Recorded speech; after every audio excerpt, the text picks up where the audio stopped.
Welcome back to the channel, everyone. It's I, your reluctant gringo, back again. And yes, we're going to talk about the Fantastic Four because the Fantastic Four has been dominating box office talk, both in a very negative way and in some places a very positive way. And I look at it as a very positive thing. You can go on these other channels and see all the doom and gloom out there about the Fantastic Four box office, which I think is, again, overblown because that's what they do. You look at the thumbnails and they say the box office is crashing. Yes, it had a couple of bad days. But I think the overall problem there is not the Fantastic Four. I think what we should talk about is the overall problem is the actual box office and the overall slate of movies that are out there right now compared to, let's say, the last 2 years. And we'll get to that in a second. The idea that the Fantastic Four, which has hit $370 million, which will probably make about $400 million by the end of this week, if not by around Thursday worldwide, puts it in a great spot to run a third weekend and into the next weekend to make its $500 million, be on track to do what Superman did. Again, another movie which, if you go back and you look at the hate machine online, you see that even before, during, and now after, they're calling that movie a flop. How is a movie a flop when it's probably going to end up around $600 million, which is what we actually said on this channel it was going to end up doing. Never mind the merchandise that's going along with it and everything else, because that's not counted in on that. Of course, the Fantastic Four has its own merchandise, and we're not counting that. So, yes, this film is going to be fine. This film is not going to be a flop, even though that these channels want it to be a flop. You look at some of the thumbnails, and there was one that was advertising the decline, the demise of the Fantastic Four as a movie itself, and said the word gay plastered over Pedro Pascal on the thumbnail. When I watched the thing, I said, what the hell's going on with this? I said, well, it doesn't even mention anything about LGBTQ. It's just clickbait. And that's what these channels want you to think. That's what this narrative out there again wants you to think. But here's the reality, folks. 370 million, on track to do 400 million before the weekend. Really, does it have any competition? I mean, I'm excited to see the movie Weapons. It's a horror movie, but horror is a very personal genre. You've really got to want to go see a horror movie in theaters. Not everybody likes horror. Then you've got a couple of animated films out there. You got a couple independent films out there. There's really not much in the way of competition for the Fantastic Four for this third weekend, which is what's going to help it. Because, again, people are going to want to go to the movies, and the people who haven't seen the Fantastic Four yet or maybe want to see it a second time are going to go see it on this third weekend. Again, this is going to be fine. It's going to make money. It's going to break even, and it's going to make money. Even if it makes just about $100 million, that's a success for Disney and Marvel. Which begs the question, because I always thought about this, like, when did a movie making $500 million and making a profit of $100 million for a company, when did that become a bad thing? I never understood that. When did that become a bad thing? $100 million is a lot of money. I mean, we throw $100 million around, and when you talk about box office, like it's nothing, like it's crackers. But now we're getting one where it says, okay, this movie's going to have a profit of $100 million or a profit of $200 million. And we're like, oh, it didn't do what it made a profit. That's the business. Make a movie for a certain amount of money, and hopefully it makes a profit. And the Fantastic Four is going to do that.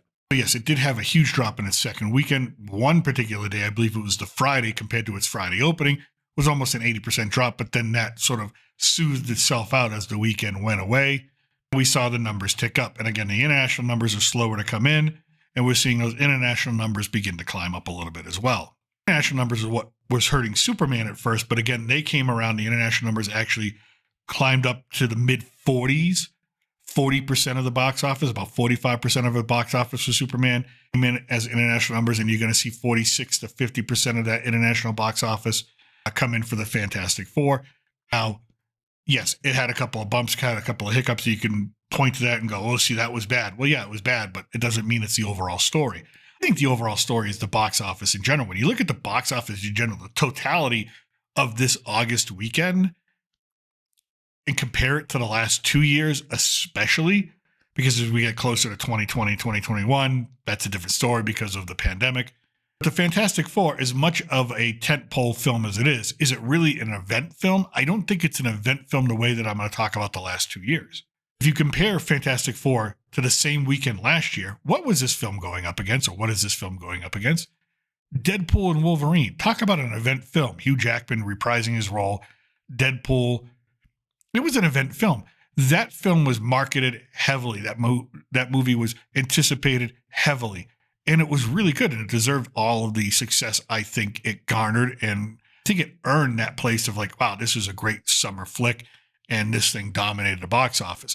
Am I saying the Fantastic Four is going to do those kind of numbers? No, I don't think so. right? Now, if you look back a year before that, let's say 2023 instead of 2024, what was going on in movie theaters? Did we all forget about Barbenheimer or Oppen Barbie or whatever you want to call it? Yes, it's that weekend. So for me, when I look at the overall box office, I don't just look at the Fantastic Four and say, well, there was a big drop there and maybe it's not doing as well as people anticipated in the second weekend.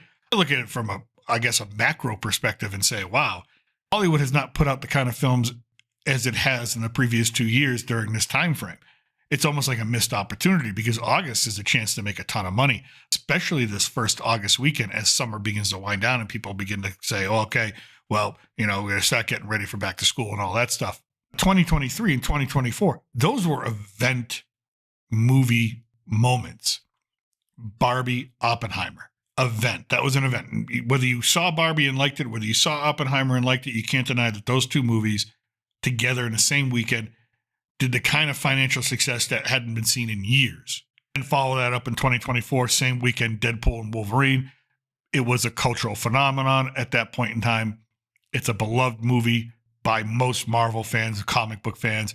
It's funny. People continue to watch clips of it on the internet. People continue to rewatch it on streaming. Fantastic Four just doesn't have that. Now, Superman came out earlier. You could say, well, you had Superman and Fantastic Four. Well, it's not the same weekend.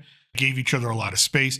And again, The Naked Gun, it's going to do, $17 million in its first weekend? No one's going to go see The Naked Gun, really. I mean, it's not going to be a box office smash hit, success, number one, going to dominate everything. I'm not saying it's a bad movie because I haven't seen it yet. It hasn't released where I am yet. I do want to see it. I love the Naked Gun franchise. I love Leslie Nielsen and Police Squad. I love that whole legacy. So hopefully I get something that's sort of in that same vein. I hope it's funny, but it's not going to dominate box office. All right. Weapons might cut into it. Like Weapons is getting a lot of attention.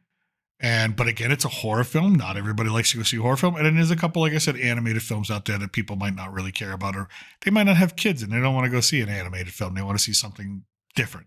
Bottom line is this. The Fantastic Four is going to be fine. It's going to make $500 million. It's probably going to make more than $500 million, despite what everybody wants to tell you on the internet, despite what everybody wants to say online. It's going to be profitable. If you enjoy reading and watching and listening to the hate, that's fine. That's your opinion. It's fake news.